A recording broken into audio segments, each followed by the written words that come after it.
L'importance de pi dans le fabuleux monde des mathématiques n'est plus à refaire. Il se retrouve dans d'innombrables calculs, propriétés et formules mathématiques. Dans les années 40, il y a un homme, Eugene P. Northrop, qui a écrit un livre s'intitulant, celui-ci, Riddles in Mathematics. Dans ce fabuleux livre, il commente plusieurs paradoxes mathématiques, dont l'un sur pi.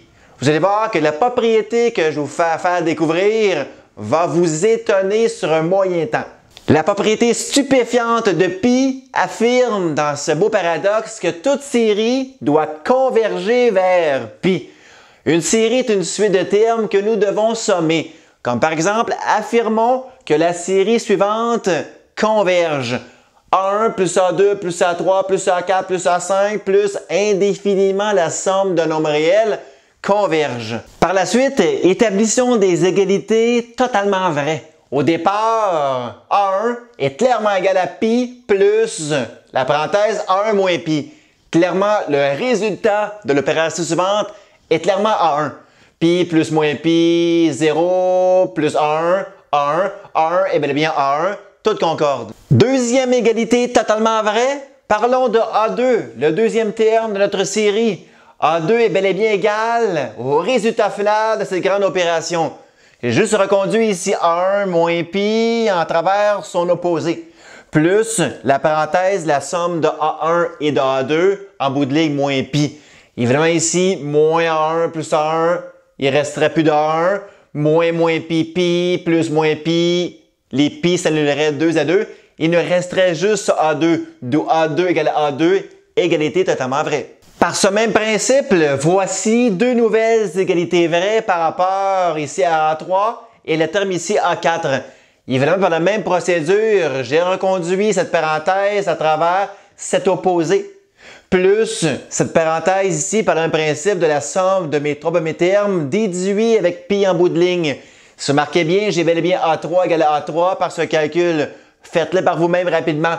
Moins A1 plus A1 plus le premier terme, moins A2 par distributivité plus A2 plus le deuxième terme, moins pi par distributivité donc pi, plus moins pi, les pi disparaissent, ce terme A3 serait le seul intact à mon membre de droite. Donc en bout de ligne, j'aurais que l'égalité A3 est bel et bien vérifiée, car A3 égale bel et bien A3 bout de ligne. Par la même procédure, voici une autre égalité vraie qui parle du quatrième terme A4. Évidemment, par le même principe, j'aurais pu exprimer par ici, cette même procédure, A5, A6, ainsi de suite. Mais mon objectif, c'est de trouver cette série de la somme de mes termes converge. Oui, mais elle converge vers quoi? Alors allons ensemble. Cette série converge, on va trouver vers où converge-t-elle? Au départ, A1, c'est bien sûr cette opération. On va l'exprimer donc ainsi. A1 est donc pi plus cette parenthèse A1 moins pi plus A2. Mais A2 est cette grande opération que je vais écrire ici rapidement. Et en bout de ligne. Je continue en dessous. Plus A3. Donc plus A3 qui est cette grande opération ici. Donc moins pi en bout de ligne.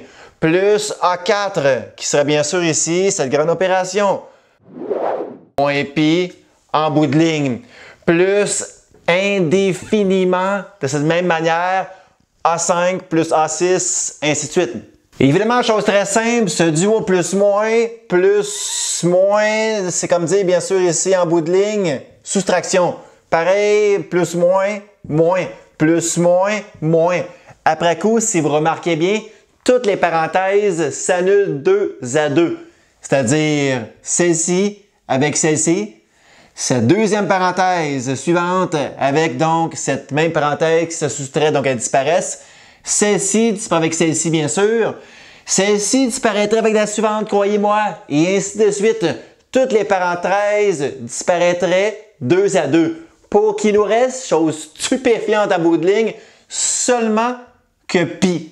Donc, paradoxe assez incroyable, toute série converge vers pi, peu importe que sont les valeurs de nos termes.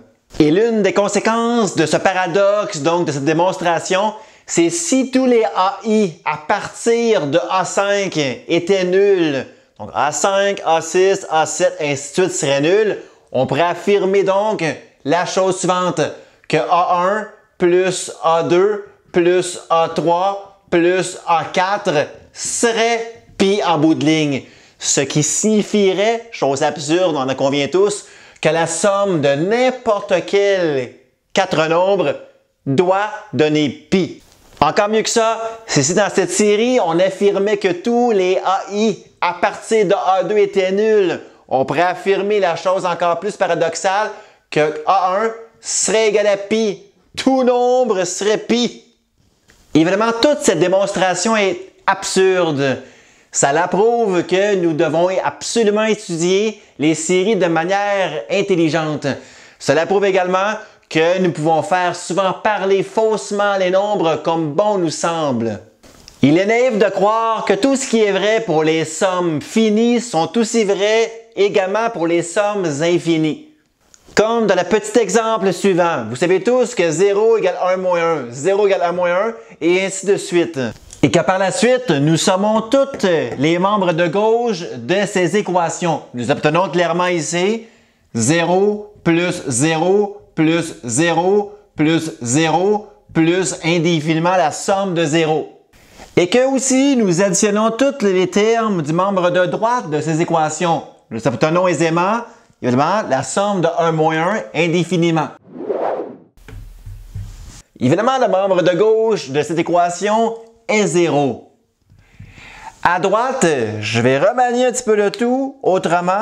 Vous savez tous que des soustractions, c'est comme dire une somme d'une soustraction.